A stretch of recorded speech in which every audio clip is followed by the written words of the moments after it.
परमात्मा की निकटता मनुष्य जीवन का सबसे बड़ा सौभाग्य है। परमात्मा को पहचानना और उनकी निकटता का अनुभव करना।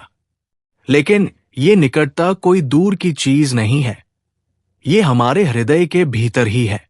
जैसे हवा हर जगह है, वैसे ही परमात्मा भी हर जगह है। बस हमें अपनी दृष्टि बदलनी है। परमात्मा तक पहुंचने का मार्ग बाहरी यात्रा नहीं है, बल्कि अंतर की यात्रा है।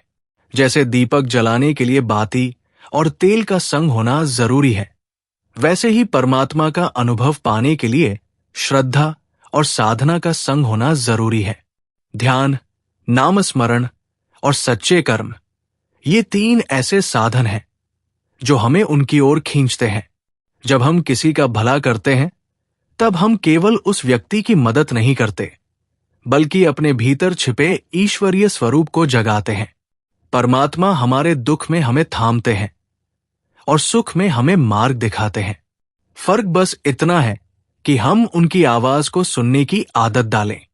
मान लीजिए कि एक बच्चा भीड़ में खो जाए, तो उसकी मां उसे खोजने के लिए चारों ओर पुकारती है।